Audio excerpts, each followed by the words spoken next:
ማለት ነው የሩታ ስጋት ገብቶኛል። ያው ለ5 ቀን አይደለም ለ7 ቀን ለ1 ወርም ትታው ትሄዳለች እህቱ ጋር አይደለም እህቱ ጋር ሌላ ሰው ጋር ቢሆን አብርሽ። ምክንያቱም መጀመሪያ የዚህ ልጅ ጤንነቱ ይቀድማል።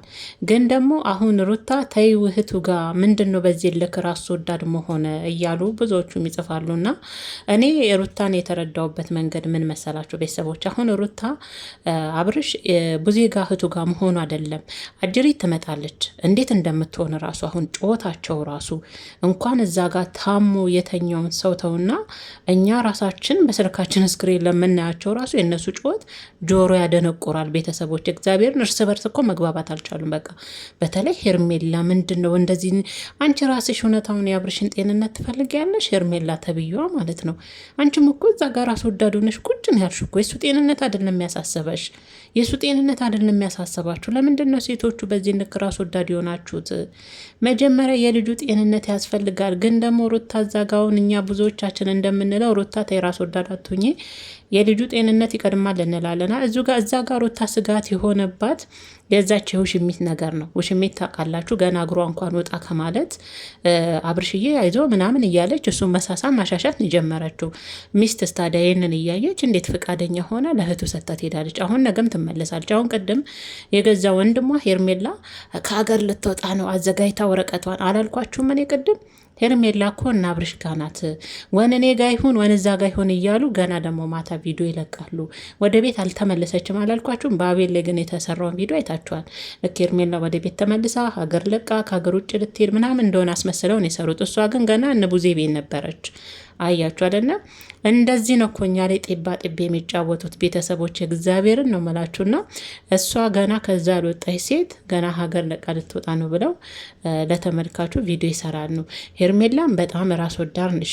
ሩታም እኔ ስጋቷ ገብቶኛል። እቺ ሴት አሁን ነገም ትመጣለች እመጣለሁ ብላ ሰናብታ ነው ሄደችው ሩታ ከወጣች በኋላ መጨረሻ ላይ።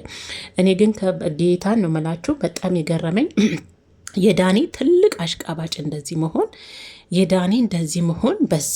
አረ በዛ ዳኒ፣ አንተ ማሽቃበጥ ደግሞ ያንተ ተገልብጦ ለአብርሽ አዛኝ መሆን፣ ያንተ ተገልብጦ የአብርሽ ህመሜ ነው ማለት። ያኔ እኮ አብርሽን ለማጥፋት ያልቆፈርከው ጉድጓድ የለም ማለት ራሱ ይከብዳል። ብትችል አንተ አደለክ እንዴ ዛሬ እንደው እንደዚህ ስትሆን እንደው ላይክ ራሱ ትንሽ። አረ ዳኒ በሳ እንዲ ሚስጥር አለ እንዲ አንተ ጋር የሚወጣ ከባድ ሚስጥር አለ። ሩታ ላይ ልክክ ልታደርግ የፈለግከው ነገር አለ እንዴ?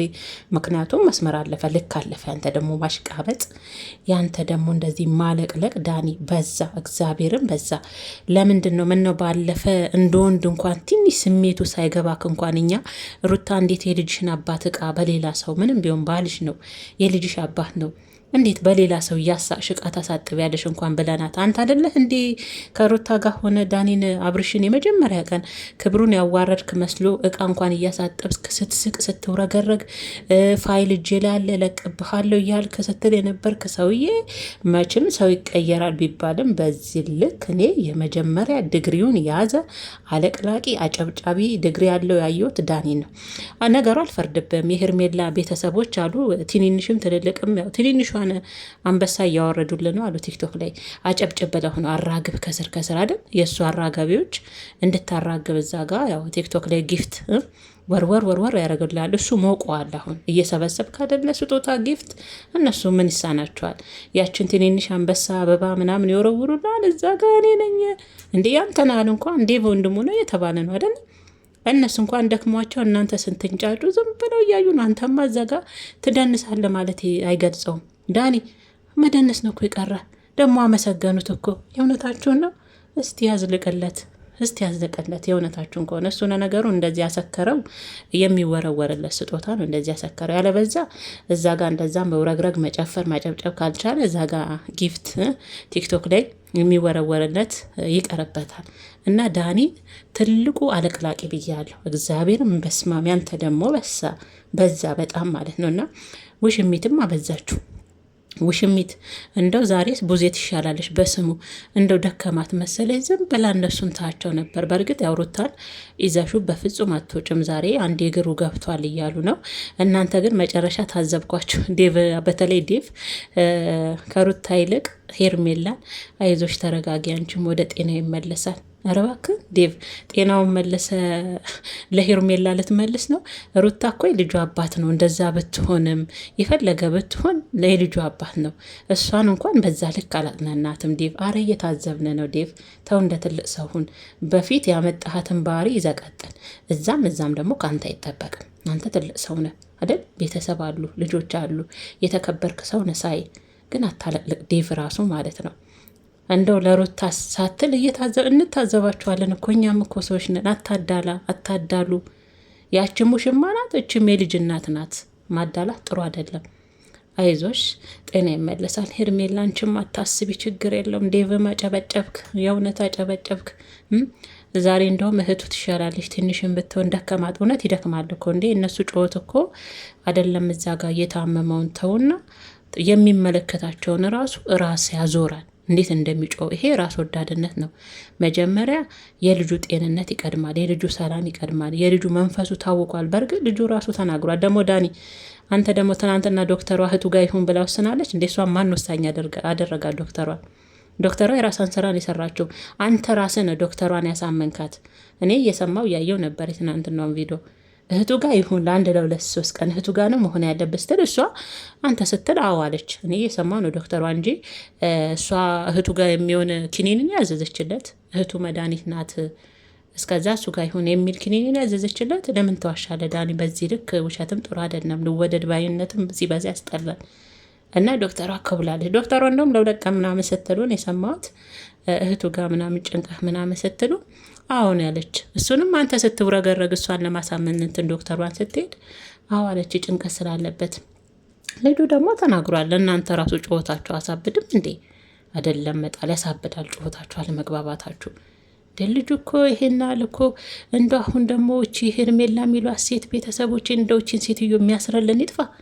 እንደውችን ሴት እንደው በገመድ ስር አድርጎ ቤቷ የሚያስቀምጣት አንድ እንደው ጀግና ወንድም እንደው በእንትኑ ጭንቅላቱ ሞራሉ በደንብ የሚያስተውል አርቆ የሚያስብ እህቴ ምን እየሰራሽ ነው? ልክ አይደለም፣ ቆይ እስቲ ብሎ ቁጭ አድርጎ የሚመክራት አንድ ቤተሰብ አንድ ወንድም የለም። የሄርሜላ እንደውችን ሴትዮ ስር አድርጎ የሚያስቀምጥልን ሰውነታ እና ሩታ እነሱም እኮ ምንም አሁን እኛ ጋር ሆኗል። ለእኛ ታዩ ትላለሽ ቡዜ ሀጅሪትም እየመጣች እያሳመችው እየደባበሰችው። ታዲያ የልጁ እናት እኮ ናት። ደስ ይላታል እንዴ? ደስ ይላታል። እናንተ ይሄንን ማስተዋል አቅቷችኋል። ቡዜና ዴቭ ሩታ ለምንድን ነው እንደዚህ የምትሆነው? ምናልባት ይሄ ልጅ እኔ ጋ ቢሆን በክፋት ማየት የለባችሁም። አሁን ዴቭ ሌላ ነገር ያለ ይመስላል። ሌላ የሆነ ነገር እንዳይወጣባቸው የፈለጉት ነገር ያለ ይመስላል። ሩታና ኤፍሬም ይላል። ይሄንን ነው እናንተ የምትረዱት። በቃ ይሄንን ሌላ ነገር ነው የተደበቀ ነው። ይሄንን ነው ግን ውሽሚት ትመጣለች አብርሽን ለማየት። አሁን በአብርሽ ሰበብ ቡዜ ቤት ነው መቼም ያለው እህት ቤት። እሱን ለመጠየቅ መመላለሱ አይቀርም። ስትመላለስ ደግሞ እንደ አስታማሚ ወንደ ጠያቂ እኮ ጠይቃ የሆነ ነገር ብላ አትወጣም። ትታከካለች፣ ትስማለች። አሁን ቅድም እየሳመችው ነበር። ይሄንን ደግሞ ሩታ ታያለች ቪዲዮን አለ። ትስማለች፣ ትታከካለች፣ ትዳብሷለች፣ ደረቱ ላይ ትተኛለች። ይሄ እንደዚህ አይነቱን ድርጊት ምን አይነት ሴት ናት የምትቀበለው? አይደለም ሚስት ቀርቶ እሷን ብትሆን አትቀበለው። ሙሽማ እንኳ ሆና ማለት ነው። አይደለም የልጁና ይህንን አታገናዝቡም እናንተ የምታገናዝቡት የሩታን ክፋት ነው። ሩታ ጋር የሆነ ነገር ሊወጣ ነው። እስቲ እናያለን አይደለ? እስቲ የምንጠይቀው ነገር ምናምን ይሄው አሁን ሌሊቱ ሙሉ ቁጭ ብላችሁ ጊዜ ወስዳችሁ አብርሽን ቁጭ ብላችሁ በህብረት ጠይቁት። እስቲ ይመልስላችሁ። በፊት ኤፍሬም ሩታ አላስጠይቃሉ። የሆነ የተደበቀ ሚስጥር አለ፣ የሆነ ነገር አለ፣ የሆነ ነገር እያላችሁ ነበር አይደል? እትት ረጅም ተጉዛችኋል በመላሳችሁ። እስቲ አሁን ይኸው እህት ተብያም ለሁለት ቀን የሚሆን አንቺ አብርሽን ማወቅ ከቻልሽ፣ ውስጥ ያለውን ነገር መረዳት ከቻልሽ፣ ስሜቱን ማዳመጥ ከቻልሽ ለእኔ ጥሩ ነው ብዬ ነው ማስበውና በዚህ አጋጣሚ ማለት ነው ቤተሰቦች፣ እኔ እንግዲህ እንዳልኳችሁ ሩታን እና እኔ ይሄንን ነው የተረዳኋት ሩታን ቤተሰቦቼ። ሲቀጥል ደግሞ ያሁ እንግዲህ ብዙዎቻችሁም እኔ በቀደምም ተናገር ያለው እንግዲህ ያደረጉትን ያድርጉ። ሕክምናም እንዳለበት ነው የተናገሩት። ያው በየቀኑ ሕክምና አለበት ዶክተር ጋር መመላለስ ለ7 ቀን አሉ። ለ7 ቀን እንግዲህ ዶክተር የሰጠችው ቀጠሮ አለ። እሷ ጋር እየተመላለሰ ምንም እንደሌለበት በእርግጥ ሰምተናል አይደል? ልጁ እኮ ሙሉ ጤና ነው ብላለች ዶክተሯ። አብርሽ ጤነኛ ነው ብላለች። እሱን እንዲህ እያደረገ ያለው የእነሱ አለመግባባት፣ የእነሱ ጭንቀት። ልጁ ደግሞ ተናግሯል እኮ የቤተሰቦቼ አለመግባባት፣ የቤተሰቦቼ ግጭት ነው ለጭንቀት ያደረገኝ። እነሱ ሲጣሉ፣ እነሱ ሲጋጩ ነው እኔ እንደዚህ ሆንኩ ብሏል እንጂ ልጁ ምንም አይነት በሽታ የለበትም። እግዚአብሔር ይመስገን። በዚህም ሊያመሰግኑ ይገባል። የራሱ ትልቅ እድል ነው ጤነኛ መሆን ራሱ። ይሄ ትልቅ እድል ነው። አሁንም ግን ለምን እንደሆነ አላቅም። እንግዲህ እንደሚሉት ከሆነ ያው ለ7 ቀን ይመላለሳል እያሉ ነበር። ምን እንደታዘዘለት አላቅም።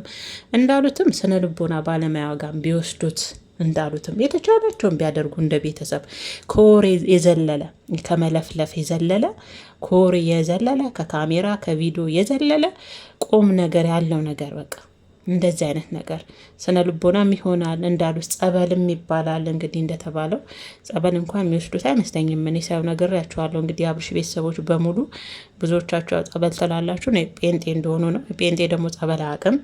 ስለዛ ያው እነሱ የመረጡትን ስነ ልቦናም ይሆናል የስነ ልቦና ባለሙያጋም ቢወስዱት ወደ ራሱም እንዳሉት ከሆነ እኔ ግን እግዚአብሔርን ነው የምላችሁ ቤተሰቦች፣ አብርሽ ምንም አይነት ስነ ልቦናውን የሳተው ነገር የለም። ምንም ቀልቡን የሳተ ልጅ አይደለም። ቤተሰቦቼ ምንም የረሳው ነገር የለም። ግን አንድ የሚረዳው ከቤተሰቡ ሰው አጥቷል። የሚረዳው ሰው አጥቷል። አብርሽ እኔ አሳዘነኝ ዛሬ ሳየው። እነሱ ሲጮው በቃ ጸጥ ብሎ መመልከት እነሱን እንደው እንዴት እንደጠላ እንኳን ለሱ ለታመመው እኔ ራሱ ሲንጫጩ ሲጮው እንዴት እንዳስጠሉኝ። በተለይ ሄርሜላና ሩታ ማለት ነው። ያቺ ሙሽሚትም እንደ ውሽምነቷ ራሷን አስከብራ ትቀመጥ እኩል የምትመላለሰው። እኔ መቼም ሩታም ቢሆን እግዚአብሔርን አንድ ያህል እሳትና አብርሽ ለምን 30 ጊዜ ተመላልሶ እሷ ጋር ሄደ? በጥፊ ነበር ማጮላት። እግዚአብሔርን ነው የምላችሁ። ይህ የምትጩ በጥፊ ያላጋት ነበር። እንዴት እንደምትሆን እኮ እግዚአብሔር እንዴት እንደምታናድ እንዴት እንደምትረገረግ እኮ ብታዩ። ምንድን ነው ሴት ልጅ ረጋ ስትል ነው ጥሩ። መልሳ ደግሞ ለአብርሽ አዛኝ ትመስላለች። እሷም እኮ ነገ ይሄ ልጅ ወደ እሷ እንዲመለስ ነው እንጂ ቀልቧ ያለው ሀሳቧ ውስጥ ያለው የአብርሽ ጤንነት እንደውም እሷ ራሱ ያሳሰባት አትመስልም። እሷ ወደ እሷ ጋር እንዴት እንደሚመለስ ነው ፎከስ ያደረገችው።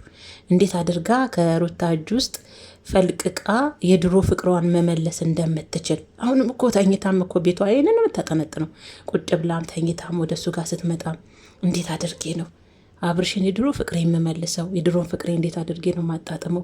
የኔ ማደርገው እንዴት ነው? ወደ ድሮ እንዴት ነው? ይሄ ነው እኮ እንዲ እሷም የራሱ የልጁ ጤንነት የሚያሳስባት አትመስልም። ስናያታውን ራስ ወዳድ ናት። እግዚአብሔር ነው የምላችሁ። ራስ ወዳዶች ሆና ሴቶቹ ማለት ነው።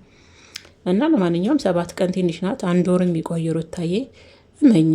የፈለገበት ይኖር፣ ሲፈልግ ወደ ሄርሜላም ይመለስ፣ ወደ አንቺም ይሁን። ምን ቸገረሽ? ምርጫውን ለሱ መተው ነው በቃ። ተሽሎት ምርጫውን ለሱ ተይው። ባለቤቱ አለ አይደል? በፊትም ወዶና ፈቅዶን የተመለሰው ልጅ እኮ ያስታውቃል። ቤተሰቦች ምንም አይነት ህመም የለበትም። ግን የሚረዳው ሰው አጣ። የሚረዳው ሰው አጣ። በተለይ እህት ወንድሞቹ ሊረዱት አልቻሉም። ወደ ትዳሩ ይፈልጋል።